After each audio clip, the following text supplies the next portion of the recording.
శ్యామలరావు గారు 27వ తారీఖున ఏదైతే మాట్లాడినారో ఫ్యాట్ వెజిటబుల్ ఆయిల్ దొరికింది, అందువలన 4 ట్యాంకర్లను రిజెక్ట్ చేసినాము అని పంపించారు. అదే ట్యాంకర్లను గురించి చంద్రబాబు నాయుడు యానిమల్ ఫ్యాట్, నెయ్యి కాదు అసలు యానిమల్ ఫ్యాట్తో తయారు చేసింది అని అన్నారు. ఆ 4 ట్యాంకర్లని శ్యామలరావు గారు చెప్పిన 4 ట్యాంకర్లను మేము వదిలేసినాము, పంపించేశాము, తిరస్కరించినాము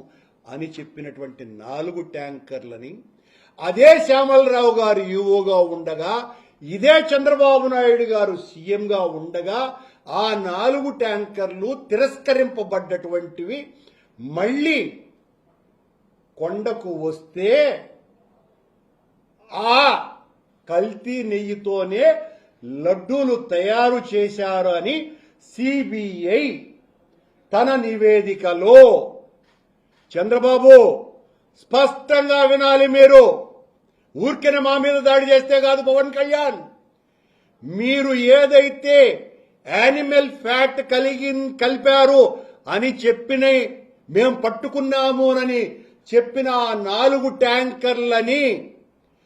తిరిగి మళ్లీ టీటీడీ, మీ నాయకత్వంలో ఉన్న టీటీడీ ఆ 4 ట్యాంకర్లని కల్తీ నెయ్యిని లడ్డు తయారీకి వాడిందినని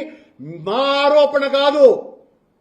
సిబిఐ తన నివేదికలో కోర్టుకు సమర్పించింది. సుమా, దీనికి సమాధానం ఇవ్వాలా? మా హయాంలో ఇలాగే వచ్చినటువంటి వాటిల్ని మేము 18 ట్యాంకర్లను రిజెక్ట్ చేయటం, నీ హయాంలో కూడా 14 ట్యాంకర్లు